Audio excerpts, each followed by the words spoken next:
Hello, आज की video में एक्सेल की वीडियो में आज हम बैंक शीट सीखेंगे। बैंक शीट्स के लिए आपने करना क्या है, मैंने पहले से हेडिंग्स डाल के रखी हैं ताकि इसका टाइम वेस्ट ना हो और जल्दी हमने कर लेनी है।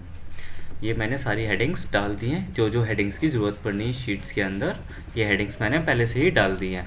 तो आ जाते हैं, सबसे पहले इसमें क्या ज़रूरत पड़ती है हमें, कोई कस्टमर का नेम। कस्टमर के नेम के लिए क्या करेंगे, मैंने कस्टमर का नेम डालना है मिस्टर कोई ए है जिसने अकाउंट खुलवाना है बैंक के अंदर। तो बैंक के अंदर अकाउंट खुलवाना है, मिस्टर ए नाम डाल दिया। उसने किस तरह का अकाउंट खुलवाना है, अकाउंट टाइप बोलते हैं उसको। सपोज मान लेते हैं सेविंग अकाउंट खुलवाना है, तो उसके लिए मैंने क्या लिख दिया, सेविंग अकाउंट। और डेट ऑफ ओपनिंग अकाउंट, वो किस दिन अपने अकाउंट खुलवाता है आके बैंक के अंदर, उस तारीख वो कौन सी डेट थी, वो डेट मान लेते हैं कि आज 20 तारीख है, तो मैं 20 तारीख डाल देता हूँ, 20/09। और ये डेट हो गई 2020 या 2022, ये हो गई 2022 की तारीख हो गई। इस दिन उसने खाता खुलवाया बैंक के अंदर।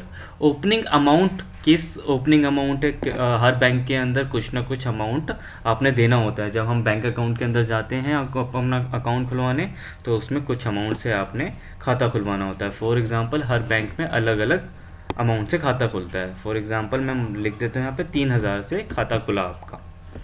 एट ए टाइम आपने डिपॉजिट कराना है कोई वहाँ पे, तो 50,000 फॉर एग्जांपल के लिए हमने इसके खाते के अंदर 50,000 रुपये जमा करा दिए। कुछ एट ए टाइम हमें ज़रूरत पड़ गई तो हमने क्या करा कि 5,000 रुपये विड्रॉल करा लिए। विड्रॉल मतलब होता है निकालना, डिपॉजिट मतलब होता है जमा कराना।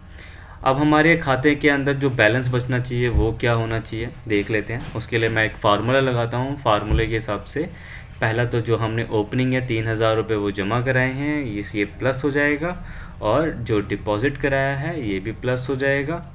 माइनस हो जाएगा जो हमने विड्रॉल करा लिया है, जो बैंक के खाते से 5,000 रुपये निकाल लिए हैं, ये माइनस हो जाएंगे। जो बचा हुआ बैलेंस होगा वो ये अमाउंट आ जाएगा आपका यहाँ पे। और नेक्स्ट जो कॉलम है date of interest. Date of interest का मतलब क्या है कि कौन सी तारीख को आपको इंटरेस्ट ब्याज मिलेगा खाते के ऊपर।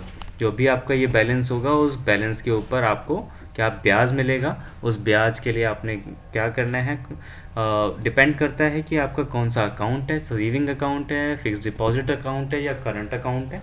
अगर आपका सेविंग अकाउंट है तो मिनिमम 3 महीने के अंदर ही आपको, 3 महीने के बाद ही आपको इंटरेस्ट मिलता है। तो मैं 3 महीने की बाद की कोई डेट डाल देता हूँ।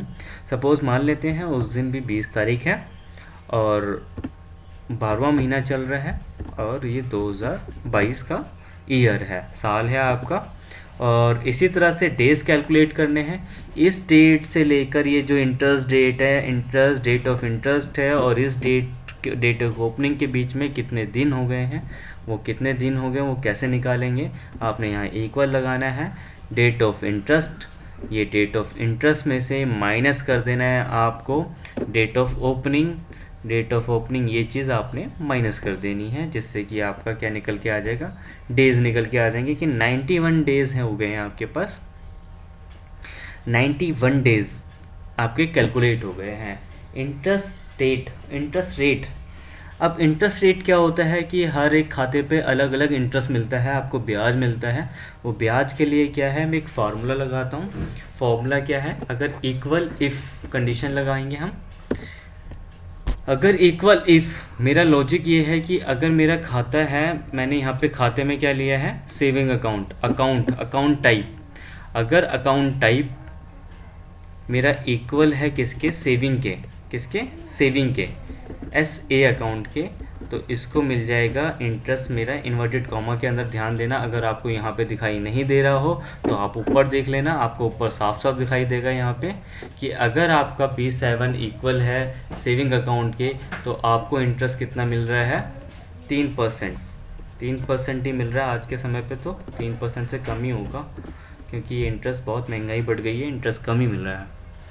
इफ़ ब्रैकेट स्टार्ट, अगेन मैंने ब्रैकेट स्टार्ट कर दिया है कि अगर मेरा ये वाला अकाउंट क्या है, B7, अगर इक्वल है किसके, FD के,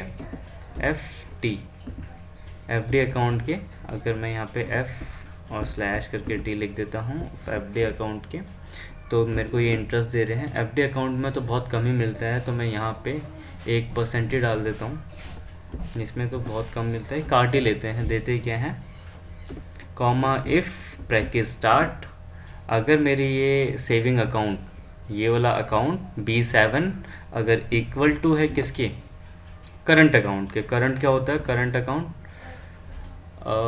करंट नहीं, करंट अकाउंट में कम मिलता है आपको।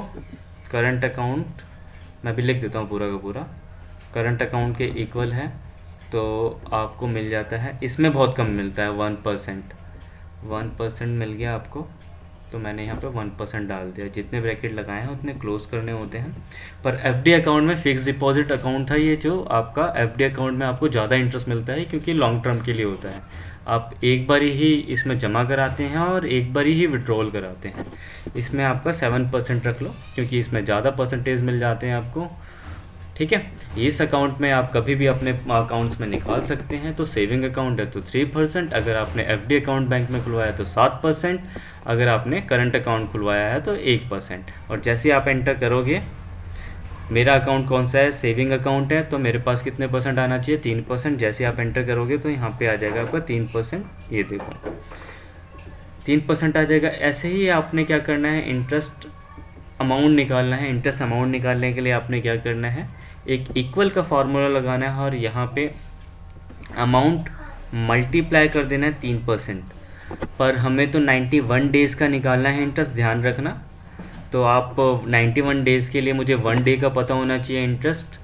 तो मैंने पहले क्या करा है, बैलेंस को मल्टीप्लाई कर दिया है रेट, इंटरेस्ट रेट से, और डिवाइड कर देंगे 365 डेज से, ठीक है। ये निकलेगा 1 डे का मेरा। मैं एंटर करके दिखा देता हूँ आपको, ये 3 रुपये आपका एक दिन का निकल जाता है इंटरेस्ट। अब मैं F2 से दोबारा खोलता हूँ इस सेल को, और मैंने खोलने के बाद इस एड्रेस में मल्टीप्लाई और ऐड करना है, और मुझे निकालना कितने दिन हो गया, 91 डेज़ का। तो 91 डेज़ पे प्रेस कर दोगे तो ये आपका निकल जाएगा 91 डेज़ का इंटरेस्ट आपका ये बनता है। और जो हमें इंटरेस्ट मिलता है उसके ऊपर गवर्नमेंट टैक्स भी लेती है, जो हमारी इनकम होती है उस पर टैक्स लेती है। तो मैं इस पर इक्वल करके इस पर मल्टीप्लाई 18% टैक्स काट देता हूँ शिफ्ट के साथ परसेंटेज। ये आपका 64 रुपये गवर्नमेंट को टैक्स देना होगा आपको। अब टोटल जो नेट अमाउंट है, जो नेट अमाउंट क्या बनेगा आपका, जो आपको मिलेगा, आपको जो मिलना अमाउंट है वो ये मिलेगा। एक तो आपको ये 48,000 रुपये बैलेंस मिलेगा, प्लस और आपको क्या मिलेगा, इंटरेस्ट मिलेगा, इंटरेस्ट अमाउंट ये वाला K7, और माइनस कर देंगे हम टैक्स अमाउंट को। जैसे ही आप टैक्स अमाउंट माइनस कर दोगे तो ये और एंटर करोगे, ये आपको आपके खाते में इंटरेस्ट मिलेगा 48,294 रुपये 39 पैसे, ठीक है। ऐसे ही हम अलग अलग अकाउंट बना लेंगे नेक्स्ट पर्सनस के लिए, करंट अकाउंट, ऐसे ही एफडी अकाउंट, उन पे अलग अलग बैलेंसेस कर देंगे, उनके लिए अलग अलग रेट ऑफ इंटरेस्ट आ जाएगा, ठीक है। आपने निकाल के देखना है एफडी अकाउंट और सेविंग अकाउंट, और मुझे सेंड करना है। Thank you for watching. आपने अगर चैनल को सब्सक्राइब नहीं करा हुआ है तो बाकी की शीट्स आपको नहीं मिलेंगी, चैनल को सब्सक्राइब ज़रूर कर लें, ठीक है। Thank you for watching.